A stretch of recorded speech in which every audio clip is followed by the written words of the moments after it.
انا العاقب، انا العاقب، میں پیچھے آنے والا ہوں، یعنی جتنے بھی پیغمبر ہیں ان سب سے پیچھے آنے والا ہوں۔ رسول اللہ صلی اللہ علیہ وسلم فرماتے جامع ترمذی میں اور صحیح سند کے ساتھ موجود ہے روایت سے، فرمایا لو کان بعدی نبی لکان عمر، اگر میرے بعد نبوت کا سلسلہ ختم نہ ہوتا عمر بن خطاب رضی اللہ عنہ نبی ہوتے ہیں۔ لو کان بعدی نبی لکان عمر۔ تو اللہ تبارک و تعالیٰ نے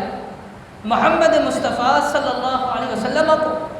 آخری نبی بنا کر بھیجا ہے۔ اس عقیدے میں ذرہ برابر بھی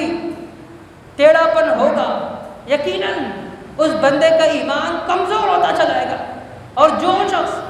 عقیدہ ختم نبوت کے ساتھ کھلواڑ کرتا ہے رب ذوالجلال اس کو تباہ و برباد کرتا ہے، اس کو دنیا میں بھی ذلیل کرتا ہے، آخرت میں بھی اس کے لیے ذلت کا سامان ہے۔ اور یہ تحفظ ختم نبوت کا سب سے پہلی مرتبہ جس نے کام کیا اس کے اوپر وہ سیدنا ابو بکر صدیق رضی اللہ عنہ ہوتے ہیں۔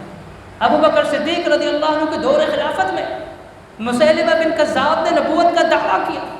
حضرت ابو بکر صدیق نے خالد بن ولید رضی اللہ عنہ کو بھیجا، ایک لشکر تیار کیا اور اس فتنے کا کلا کما کر دیا، مسیلمہ بن کذاب کو واصل جہنم کر دیا۔ تحفظ ختم نبوت پر سب سے پہلے اگر کسی نے کام کیا تو وہ کام کرنے والا سیدنا ابو بکر صدیق رضی اللہ عنہ۔ وہ ابو بکر صدیق رضی اللہ عنہ جس کی فضیلت کے حوالے سے صحابی رسول کہتے ہیں کہ ایک مرتبہ میں ابو بکر صدیق سے آگے چل رہا تھا،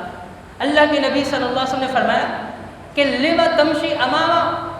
تو اس شخص سے آگے کیوں چل رہا ہے، خیر من کا، جو تجھ سے کہیں گنا زیادہ افضل ہے۔ کہتے ہیں پھر اللہ کے نبی صلی اللہ علیہ وسلم نے فرمایا